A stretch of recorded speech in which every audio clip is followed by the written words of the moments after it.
Blue Lock Season 2 just ended and holy shit, those last two episodes were absolutely insane. I still have chills from watching it. Isagi's final goal, Rin's crazy trance state, Bachira's incredible dribbling, it was all pure madness. The atmosphere was electric, I could feel the hype coursing through every moment. It's rare to experience this level of intensity in an anime.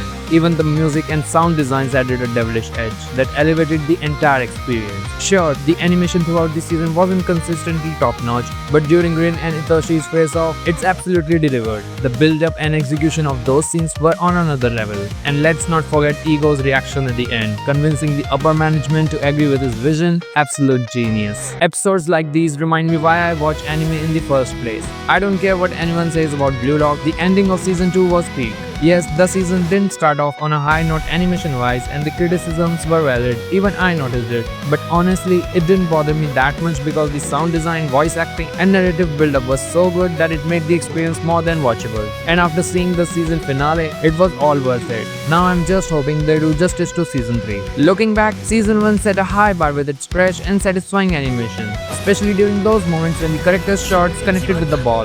The sound effects combined with the aura overlays were mesmerizing. Season 2's animation took a hit in quality, but the story was so compelling that skipping the anime wasn't even an option. Even the haters who criticize it can't help but keep watching. No cap. Itoshi's character was portrayed exceptionally well this season. The way they bring out his intimidating presence on the field is just brilliant. It doesn't matter if you are in his zone or not, everyone's on edge when he's playing. My personal favorite though has to be Bachira. His happy, energetic personality is so infectious, and when it's time to unleash the monster within, he never disappoints. He's the perfect blend of fun and ferocity. Speaking of ferocity, let's talk about Shidou. This guy is literally a devil on the field. His bicycle kick was jaw-dropping and the accompanying music during that scene, chef's kiss. It was pure adrenaline. Itoshi training Shidou and bringing out the best in him was another highlight. These moments just prove how well written the characters in Blue Lock are. Even the under-20 team's captain stood out. While he's not my favorite, he's definitely among the top characters I'd love to see more of in the next season. Now let's dive deeper into Rin's flow state. In the final episodes, Rin turned into an unstoppable force, embodying his destroyer flow state with ruthless precision. Fueled by his intense rivalry with Itoshi, Rin unlocked a darker, more aggressive side. Abandoning all hesitation to dominate the field, his movements became unpredictable, his dribbling relentless, and his vision razor-sharp, allowing him to exploit every crack in the under-20s defense. The pivotal moment came when Rin faced Itoshi head-on, breaking free from his brother's shadow with an unmatched display of skill and determination. His crazed demeanor, complete with the iconic tongue-out expression, symbolized his laser-sharp focus akin to legendary athletes. Rin's performance didn't just secure crucial plays, it ignited his team spirit, setting the stage for Isagi's game-winning moment. That was Rin at his most primal and badass. A true demon unleashed. Nagi deserves a special mention too. His first goal in the match was a masterpiece. Honestly, it might be one of the best goals across both seasons. The precision, the build-up, the execution, everything about it was perfect. Unfortunately, Nagi's impact faded a bit after that, and he played a more subdued role for the rest of the match. Still, that goal alone was enough to cement his place in the spotlight. Hiori is another player who really stood out for me. His calm demeanor and ability to read the game were unmatched. He's like the glue that holds the team together, guiding them forward with his accurate passes. His presence on the field feels like a roadmap for success. Then there's Ryo, the chameleon of the team. He's better suited as a defender in my opinion. Watching him copy Nagi's first goal moves was one of the craziest moments of the season. It's these kinds of unexpected plays that keep you glued to the screen. And how could we forget Gagamaru? This guy's a striker turned goalie and still managed to defend like a pro. Mad respect for him. His performance was nothing short of heroic, especially during those intense moments when every save counted.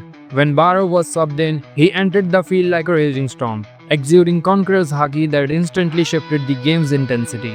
He wasn't just up against the under-20 team. His true targets were his own Blue Lock teammates, especially Isagi. Baro was out to dominate, devour, and claim the spotlight as only the king could.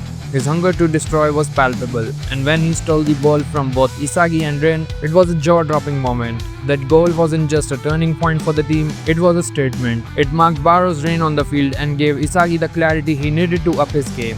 Baro's raw power, ego, and sheer determination turned that moment into one of the season's highlights. He truly lived up to his title, reminding everyone why he's the unshakable king of Blue Lock. Finally, let's talk about our protagonist, Isagi Yoichi, the heart and brain of Blue Lock's intense finale. Half the match, Isagi was deep in thought, meticulously analyzing every move and adapting his strategies in real time. His ability to read the field and anticipate plays was unmatched, making him a critical player even in defense. One standout moment was his clutch save during Itoshi's corner kick, where he cleared the ball from Shidou, denying a sure goal with impeccable timing.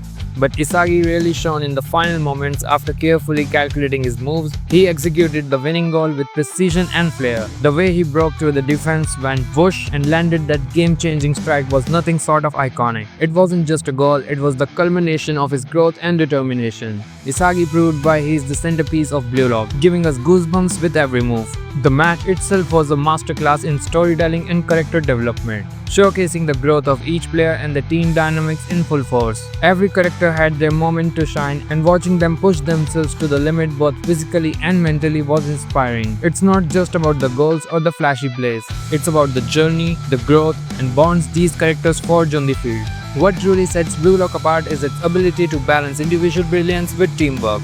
The ultimate goal is creating the best striker, but the show constantly emphasizes the importance of adapting, learning, and overcoming challenges together. Every match feels like a battle of wills, as much about the mental and emotional endurance as it is about showcasing raw skill. The stakes feel real, and the emotional tension during each game amplifies the experience. The sound design in Season 2 deserves a special mention.